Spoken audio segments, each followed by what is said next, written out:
Bienvenue dans cette nouvelle vidéo où je vais vous raconter des histoires qui m'ont été partagées cette fois-ci par des abonnés. Il y en aura 5, des histoires de tout type, donc j'espère que ça vous intéressera. Un grand merci aux abonnés qui m'ont partagé leurs histoires, que ce soit des histoires que je raconte dans cette vidéo ou même des histoires que je n'ai pas encore racontées. Soyez patients, ça va venir. Si cette vidéo vous plaît, n'hésitez pas à laisser un j'aime et à vous abonner à la chaîne. Je vous laisse également me rejoindre sur Instagram @KenTV que je vous affiche juste ici si vous souhaitez suivre mon aventure hors des caméras, m'envoyer également une histoire qui vous est arrivée, c'est là-bas que ça se passe principalement. J'espère que vous êtes maintenant bien installés, si c'est le cas, laissez-moi vous raconter 5 histoires qui concernent des abonnés.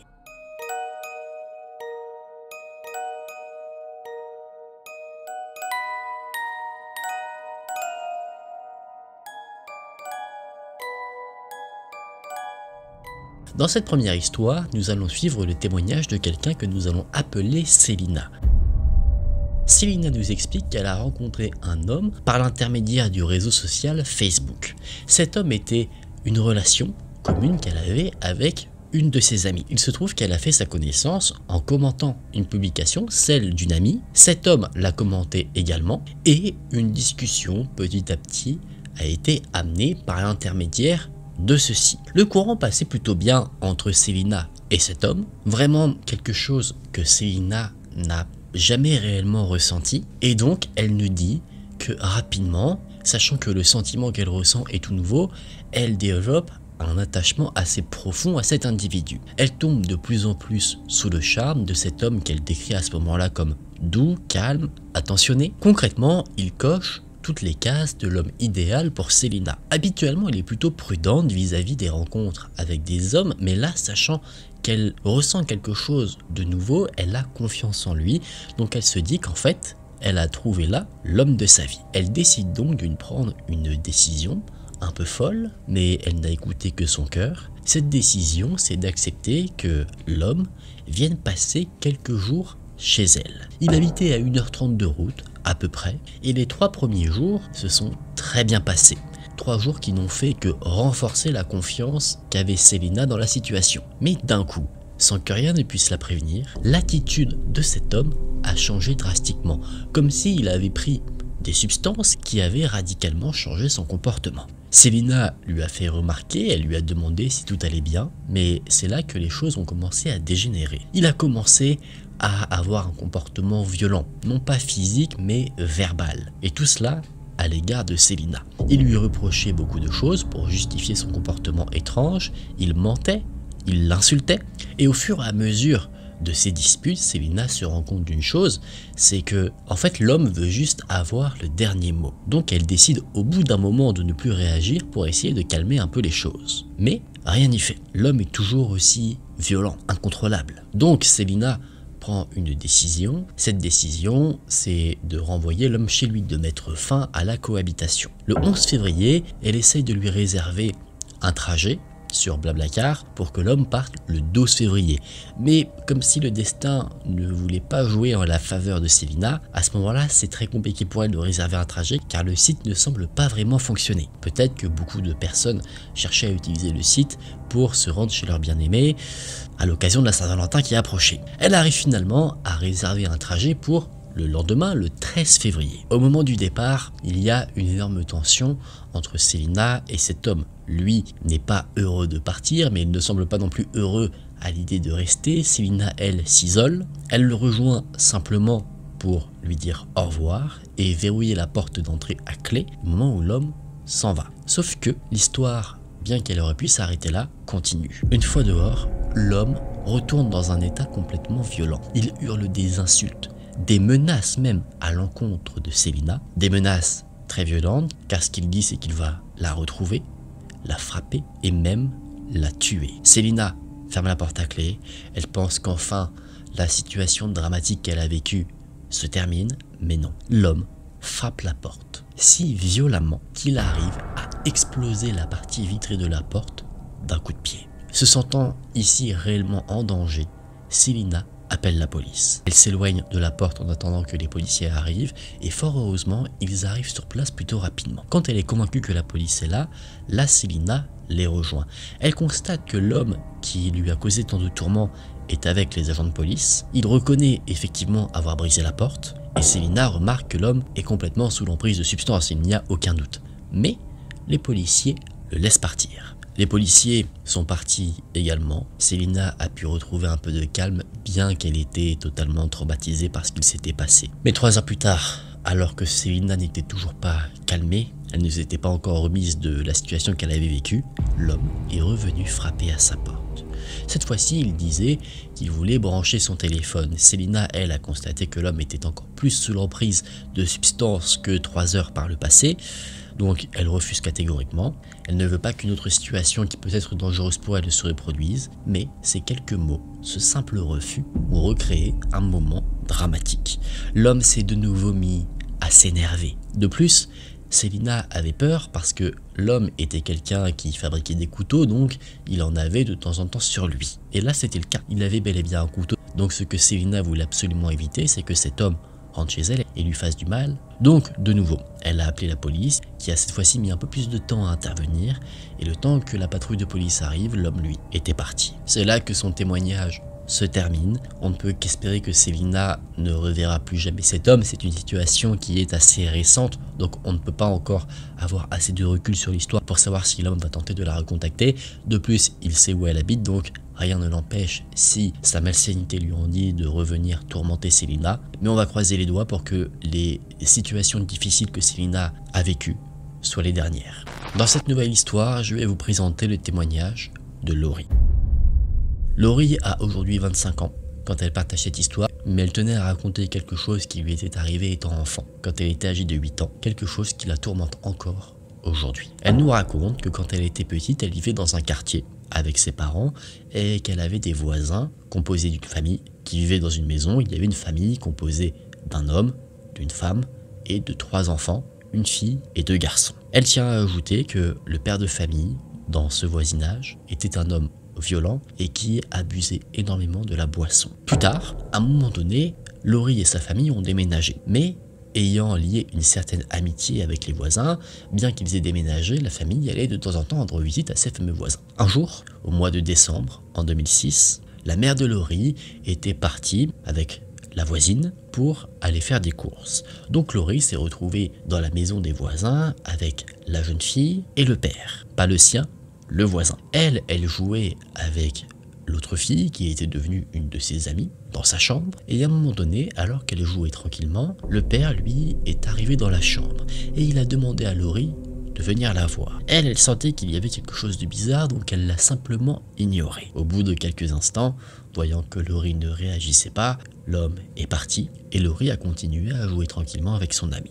Mais à un moment donné, elle a eu soif, donc elle a décidé d'aller se servir un verre d'eau dans la cuisine. Mais alors qu'elle était sur le chemin de la cuisine, le père de famille l'a attrapée. Il l'a tirée par la peau du dos et il l'a traînée jusque dans la salle de bain et il a ensuite fermé la porte de la pièce à clé. Laurie se souvient qu'elle avait chaud. Elle ne sait pas si c'était elle ou si c'était la pièce qui avait une certaine chaleur. L'homme s'est mis à genoux devant elle et il a posé la main sur ses fesses. Il a demandé à Laurie de lui faire un bisou. Laurie avait peur, elle voyait que l'homme avait les yeux rouges à cause de la boisson, il puait d'ailleurs l'alcool, et Laurie lui a d'abord dit non. Mais l'homme lui a dit que si jamais elle refusait, il toucherait ce qu'il y a à l'intérieur de sa culotte. Pour Laurie, c'est la panique la plus totale, donc elle a décidé de faire ce que l'homme lui a dit. Après, il l'a laissé partir. Le soir même, en rentrant chez elle, Laurie a tout avoué à ses parents. Les parents de Laurie ont immédiatement contacté la police et la mère de famille a voulu en découdre avec le voisinage. Donc elle s'est rendue au domicile des voisins, elle a été accueillie par la mère de famille et la mère de Laurie a dit que plus jamais ils ne mettraient les pieds dans leur maison. Elle a expliqué pourquoi et la mère, celle du voisinage, a dit « c'est pas vrai, il a encore recommencé ». Signe que l'homme qui a fait du mal à Laurie n'en était pas à son coup d'essai. Finalement, la police a classé le dossier car manque de preuves. Le temps a passé et C'est à l'âge de 20 ans, toujours marqué par cette histoire, que Laurie a demandé à un tribunal où en était le dossier. Et c'est en faisant cette demande qu'elle a appris qu'en fait, rien n'avait été fait. L'individu qui l'a touché n'a même jamais été interrogé par la police. Un acte que la justice n'a visiblement pas pris au sérieux, mais qui encore aujourd'hui hante toujours les pensées de Laurie. C'est là que son témoignage se termine. On peut dire que Laurie a été très courageuse, déjà à un jeune âge, d'avoir eu le courage de parler de ce qu'il s'était passé à ses parents. On peut parfois se sentir fautif ou fautive dans ce genre de circonstances. Il me semble que beaucoup de personnes se sentent responsables quand ce genre de choses arrive. Elles pensent avoir fait quelque chose qui a amené à la situation alors que ce n'est absolument pas le cas. Et c'est ce genre de pensée qui les empêche de parler.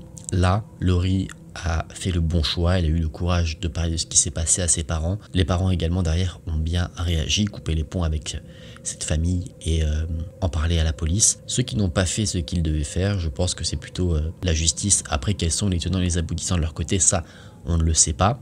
Ça aurait été quelque chose de très bien que cet homme soit mis hors d'état de nuire, car on ne sait pas finalement qui a été la victime de cet individu avant Laurie et s'il y en a eu après elle.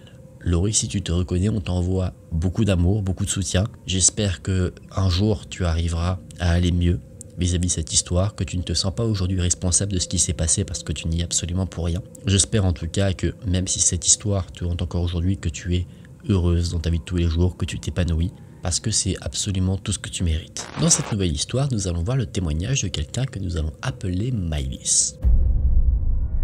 Maëlys nous dit qu'alors qu'elle était en terminale, elle est allée faire un achat avec une amie et que suite à cet achat, après avoir payé en espèces, la caissière lui a rendu de la monnaie. Elle a pris la monnaie directement et l'a mise dans sa poche et ce n'est qu'en rentrant chez elle et en vidant ses poches qu'elle s'est rendue compte d'une chose assez particulière. Dans le lot de pièces qu'on lui a rendu, il y en avait une qui sortait du lot. C'était pas une pièce de 2 € comme elle s'attendait à retrouver, mais c'était une pièce qui semblait être d'une autre monnaie. Maëlys s'est dit bon, c'est pas grave, donc elle a mis la pièce dans une petite coupelle qu'elle a à l'entrée de sa maison, une petite coupelle où généralement les membres de sa famille mettent soit des centimes, des clés, ce genre de choses, un petit débarras de poche. Après cela, elle est repartie de chez elle et elle est allée au domicile de son amie parce qu'il était prévu qu'elle dorme chez elle. Un peu plus tard, le soir même, elle reçoit un appel de son père qui lui demande où elle a trouvé la fameuse pièce. Donc, sans se soucier vraiment de quoi que ce soit, Maëlys lui raconte tout. Et son père lui dit qu'il a un mauvais pressentiment vis-à-vis de cette fameuse pièce de monnaie. Maëlys nous explique que elle ainsi que son père ont souvent des sortes de pressentiments. Ils ressentent parfois de mauvaises choses vis-à-vis d'objets, d'événements ou des bonnes choses d'ailleurs. Bref, Maëlys raccroche avec son père et elle continue donc la soirée chez son amie. Elle ne rentre chez elle que le lendemain soir et à son arrivée, elle apprend qu'il s'est passé des choses assez étranges en son absence. La nuit où Maëlys n'était pas chez elle, ses parents, alors qu'ils dormaient tranquillement dans leur lit, ont senti une présence.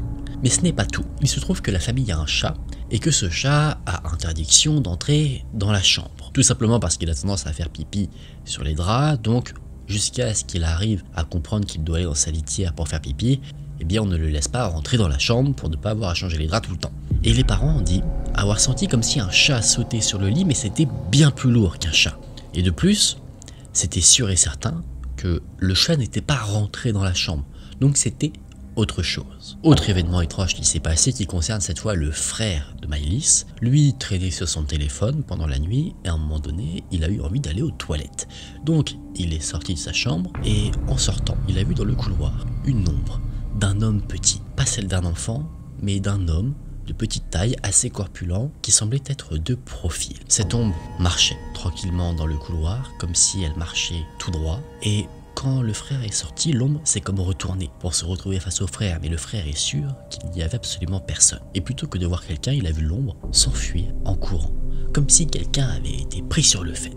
Maëlys et le père de famille, à la suite de ces événements, ont donc pris une décision, se débarrasser de la fameuse pièce, si intrigante.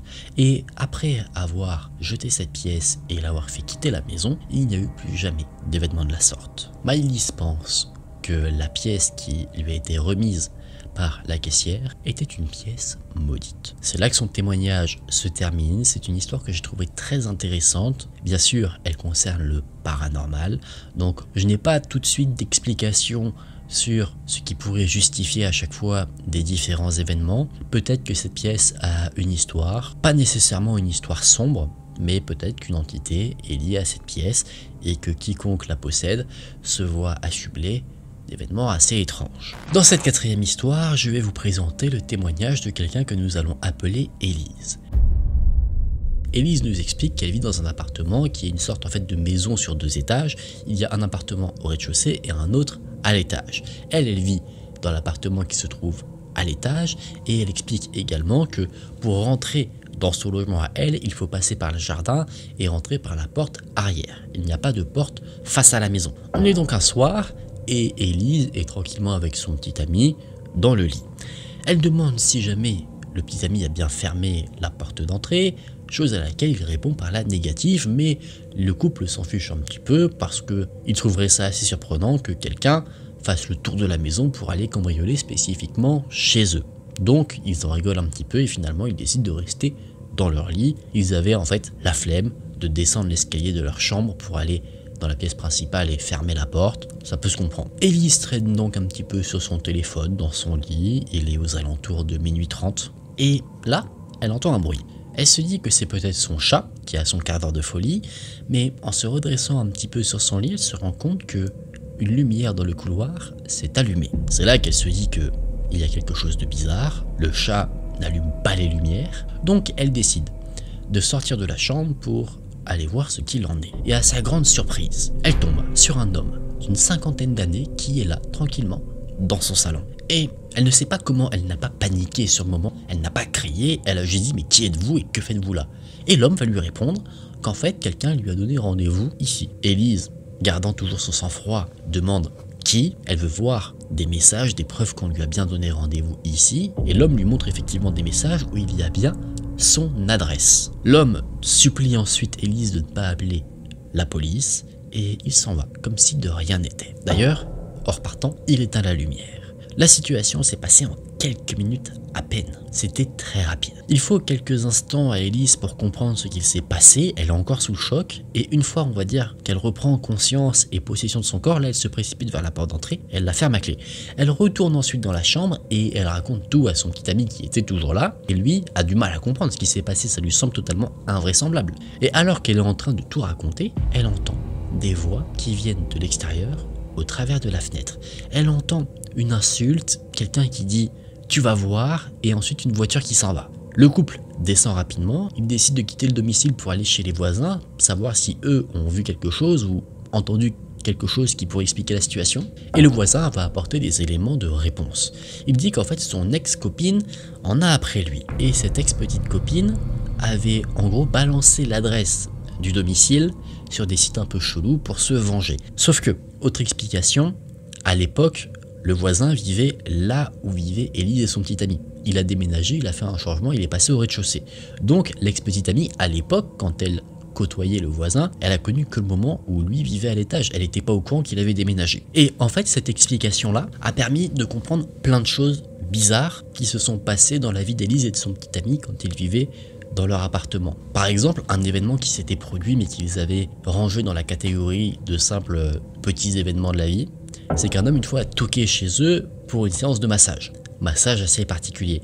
Sauf que là, c'était en pleine journée, donc le couple s'était simplement dit que c'était une erreur, mais en fait, ils comprennent que c'est dû à la publication de l'adresse d'Élise sur certains sites bizarres. Et autre détail, le voisin s'était un peu renseigné, c'est que l'homme qui est venu chez Élise et son petit ami en pleine nuit, en fait, pensait avoir rendez-vous pour une soirée un peu coquine. Dans les grandes lignes, en fait, l'ex-petit ami du voisin s'était fait passer pour lui et s'était inscrit sur des sites de rencontres pour personnes du même genre. Et elle a un peu chauffé l'individu qui s'est pointé chez Élise.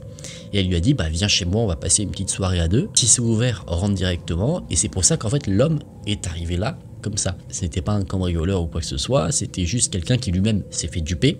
Mais dans d'autres circonstances, ça aurait pu prendre une tournure assez dramatique si jamais l'adresse était tombée entre de mauvaises mains. Après la fameuse nuit, le voisin, lui, a contacté la police et a tout raconté. La police venait de temps en temps faire des patrouilles, mais pour Élise et son petit ami, sachant que c'en était un peu trop et ne voulaient pas avoir encore affaire à ce genre de situation, ils ont décidé de déménager quelques mois après la fameuse nuit qui les a tant dérangé. Une décision qui, je pense que vous serez d'accord, se comprend totalement. Dans ce nouveau témoignage, je vais vous présenter ce que m'a partagé Jane.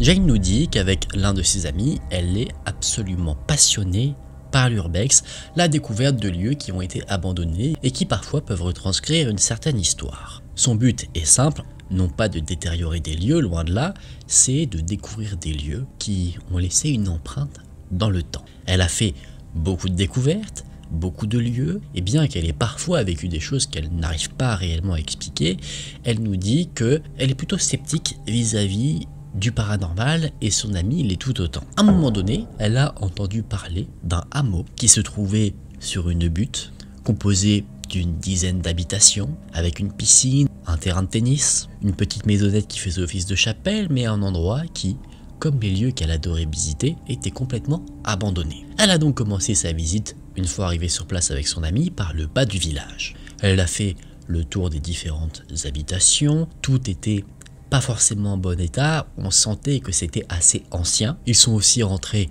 dans la fameuse maisonnette qui faisait office de chapelle, où il y avait à l'intérieur un autel, quelques statues de la Vierge Marie. En gros, c'était intéressant, mais tout était tellement en si mauvais état qu'on n'apprenait pas grand chose. C'est pas comme si le temps s'était réellement arrêté et qu'à part la présence humaine, tout était resté en l'état. On ne va pas dire que Jane et son ami étaient un peu déçus de l'endroit, mais c'était un endroit plutôt classique, il n'y avait pas de sensations étranges, on ne ressentait pas la vie qu'il pouvait y avoir avant dans ce lieu. Donc la visite s'est continuée plutôt tranquillement et c'est en arrivant au bout du hameau que là, Jane et son ami ont remarqué quelque chose d'assez surprenant. Il y avait de l'herbe qui était mouillée, chose qui pourrait passer comme quelque chose d'anodin, mais elle nous dit qu'au moment de sa visite, nous étions en juin, donc il faisait plutôt bon à l'extérieur et il n'avait pas plu depuis plusieurs jours. Donc rien ne pouvait justifier le fait que l'herbe était mouillée à ce moment-là de la visite. Ce n'est pas la seule chose étrange que Jane et son ami ont pu remarquer. Parfois l'air était chaud à certains endroits du hameau et à d'autres moments il était glacial. Il y avait un contraste de température assez élevé à certains endroits. Quoi qu'il en soit, bien que ça les a légèrement intrigués sur le moment, ça les a pas inquiétés non plus. Mais on va dire que c'est au moment de cette réflexion sur l'herbe mouillée que tout a commencé un petit peu à devenir de plus en plus étrange. Il y avait un petit chemin qui menait vers l'intérieur d'une forêt. Le chemin s'enfonçait de plus en plus, nous étions d'ailleurs en pleine nuit, donc il n'y avait rien de bien rassurant, et au fur et à mesure que Jane et son ami s'enfonçaient dans la forêt, l'atmosphère devenait de plus en plus pesante.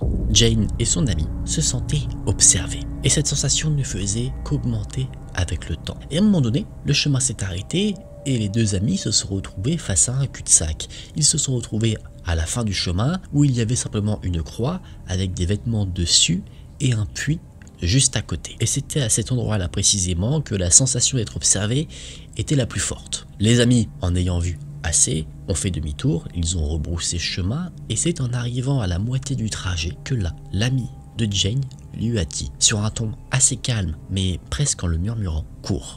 Jane a écouté son ami et les deux se sont mis à courir aussi vite qu'ils le pouvaient jusqu'à leur véhicule et ils sont partis. Évidemment, Jane ne savait pas pourquoi elle devait courir, donc c'est une fois en sécurité dans le véhicule que là, elle a demandé pourquoi il fallait prendre ses jambes à son cou. En lui demandant cela, elle a vu que le visage de son ami était pâle. Il n'était absolument pas serein. C'est là donc que son ami lui a dit que, en entrant dans la forêt, il ne se sentait pas très bien.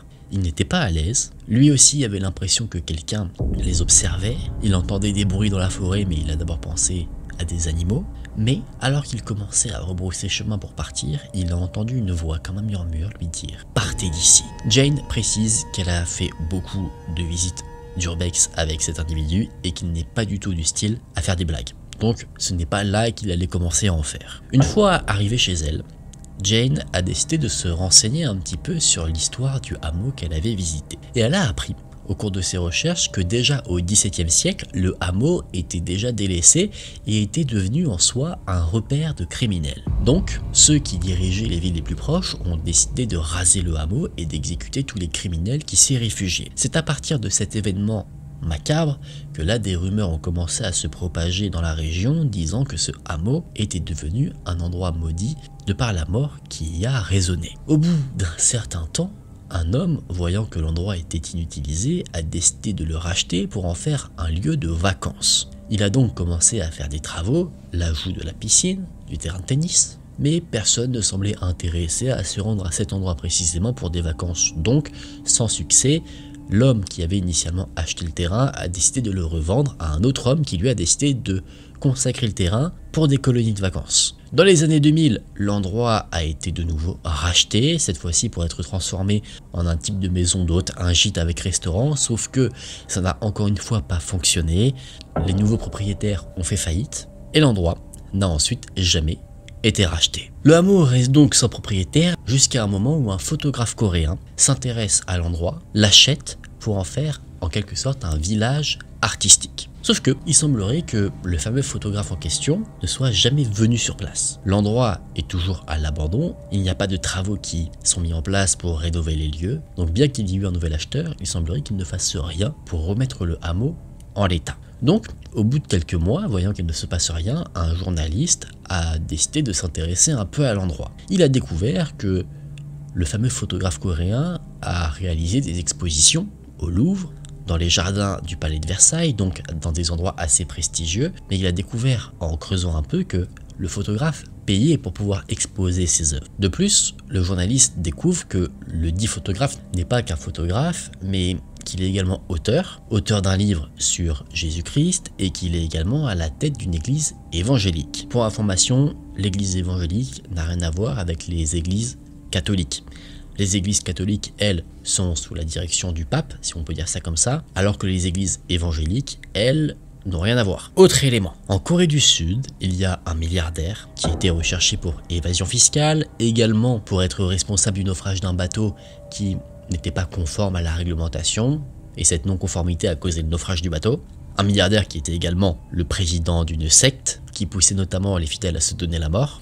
Et bien ce milliardaire a disparu au moment du naufrage du bateau. Il aurait été retrouvé mort, mais le journaliste a découvert qu'en réalité, le milliardaire et le photographe auteur propriétaire du hameau étaient la même personne. Donc, de ce qu'a pu découvrir Jane, il y a des rumeurs qui disent que le hameau qu'elle a visité est hanté, maudit, et que parfois certaines personnes s'y rendent pour effectuer des rituels sataniques. Évidemment, en apprenant tout cela, elle a eu des frissons qui ont parcouru son corps, se disant qu'elle était allée sur place sans connaître tous ces éléments. Est-ce que les événements qu'elle a vécus sont liés à tout cela ou pas? C'est assez dur à dire, mais c'est vrai que c'est quelque chose qui peut faire froid dans le dos quand on sait que un endroit qu'on a visité, dont on ne savait pas grand chose finalement, est lié à des histoires aussi particulières.